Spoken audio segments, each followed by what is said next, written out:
अस्सलामु अलैकुम वरहमतुल्लाहि वबरकातुहू। औज़ु बिल्लाहि मिनश शैतानिर रजीम। बिस्मिल्लाहिर रहमानिर रहीम। या अय्युहल्लज़ीना आमनू क़ू अनफुसकुम व अहलीकुम नारा। सदक़ल्लाहु मौलानाल अज़ीम।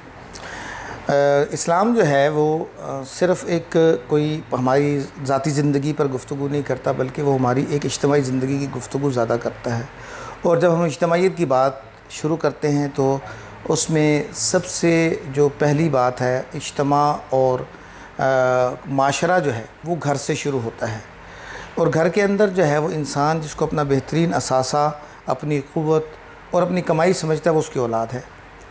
तो औलाद की तरबियत जो है ये एक दुनिया का बहुत बड़ा मौजू है, और इस्लाम से ज़्यादा बेहतर गुफ्तगू इस पर किसी ने नहीं की।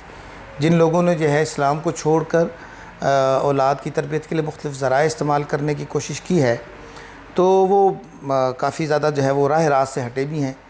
यानी ना तो कुल्ली किस्म की जो है वो कोई आज़ादी इस्लाम देता है, जैसा कि मगरबी माशरों के अंदर औलाद को कुल्ली आज़ादी है, और वहाँ पर वालिदैन के किरदार को इतना कमज़ोर कर दिया गया है कि वालिदैन की मामूली डांट डपट पर भी उनकी जो है पकड़ हो सकती है। और ना ही इस्लाम जो है वो इस तरह औलाद को किसी कैद बंद में डालने का कायल है कि जिससे जो है वो ज़हनी इंतशार और नफ्सियाती अमराज का शिकार हो जाए। इस्लाम ने औलाद को एक असासा करार दिया है, और इसको असासे की तरह जो है वो परवान चढ़ाना चाहिए। अब उसकी जो है वो क्योंकि हम माशरती हैवान हैं, तो जैसे अल्लाह ताला ने माशरती ज़रूरियात के मुतल्लिक हर हैवान को एक रहबरी और रहनुमाई और हिदायत से नवाजा है, चूंटी को उसकी रहबरी और रहनुमाई से नवाजा है, तो इंसान के अंदर भी जो है वो कुदरती तौर पर अपनी औलाद की तरबियत के बारे में फ़िक्र और उसके बारे में सोचने का एक मादा ज़रूर मौजूद है। अब उसके लिए वो रास्ते का क्या इंतखाब करता है, इसमें दुरुस्त और गलत हो सकता है। तो इस्लाम ने जो है वो अपनी जो तरबियत और अखलाक की परवरिश है वो बराह रास्त अपने वालिदैन से लेने की बात की है।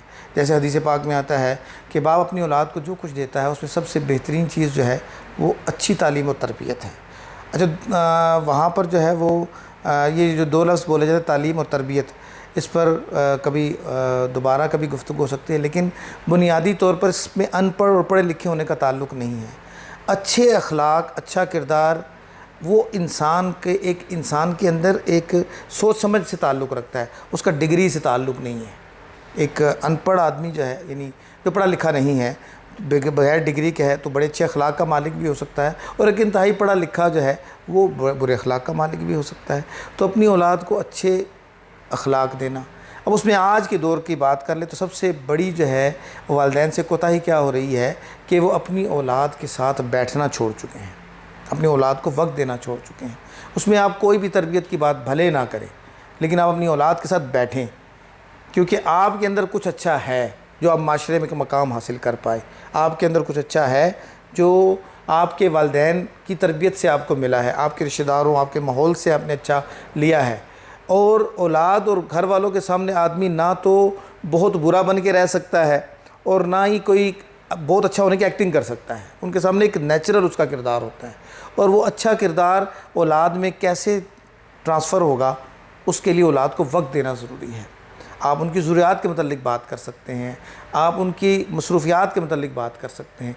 जितना आप उनको अपने आप से राब्ते में रखेंगे, वो दूसरी चीज़ों से राब्ता जो है वो उनका कम होगा, और जितना दूसरी चीज़ों से राब्ता कम होगा उतना ही उनकी तरबियत बेहतर। वरना दूसरी चीज़ें, क्योंकि वो तो आपकी औलाद की खैर ख़्वाह नहीं है, आप अपनी औलाद के खैर ख़्वाह हैं, तो फिर औलाद या तो सोशल मीडिया से अपनी तरबियत हासिल की। ये ऐसा नहीं हो सकता कि इंसान कुछ ना बने, वो अच्छा किरदार या बुरा किरदार बना रहा है, वो कहाँ से क्या बना रहा है, अब ये हमारा काम है। तो अगर वो सोशल मीडिया की तरह, तो एक ऐसी दुनिया वहाँ पर पड़ी है कि जहाँ पर अच्छाई बुराई की तमीज़ अलग है, शोहरत एक अलग अच्छाई शुमार होती है। जो आदमी जितना मशहूर है, जिसके फॉलोअर्स ज़्यादा हैं, जिसके जो है सब्सक्राइबर ज़्यादा हैं, वो बहुत बड़ी शख्सियत है। और जिसको कोई नहीं जानता, जिसके फॉलोअर्स कम है, वो कोई शख्सियत ही नहीं है। वहाँ पर ये मेयार है। और वहाँ पर मशहूर होने का तरीका क्या है, वो आप जितनी बेढंगी हरकत कर लें उतने जल्दी मशहूर हो जाएंगे, तो फिर औलाद हमारी उस तरफ चली जाएगी। फिर ऐसा ही होगा कि कोई बेहुदा किस्म का जुमला वो बोलेगा ताकि वो ट्रेंड बन जाए, जिसको लोग जो है जिस पर मीम्स बनाएं, तो फिर वो इस तरफ जाएगा। औलाद की तरबियत वालिदैन के लिए इतनी आसान है, आसान मतलब एक्टिविटी के एतबार से, कि आपने अपनी नॉर्मल लाइफ अपने बच्चों के साथ गुजारनी है। बजाय ये कि आप भी गैजेट्स में लगे हों, बच्चे भी गैजेट्स में लगे हों, तो यकीनन आप भी अपनी औलाद से बेगर्ज हुए हुए हैं और औलाद भी जो है वो आपसे टूटी हुई है और वो उन लोगों से सीख रही है जिनका काम शोहरत कमाना है, चाहे वो किसी रास्ते से आए। तो औलाद को भी फिर यही चस्का लग जाएगा। यही जो है वो उनके नज़दीक कामयाबी ये होगी कि लोग उनको जानते कितना है, किस हवाले से जानते हैं, ये मसला नहीं है, मशहूर होना मसला होगा।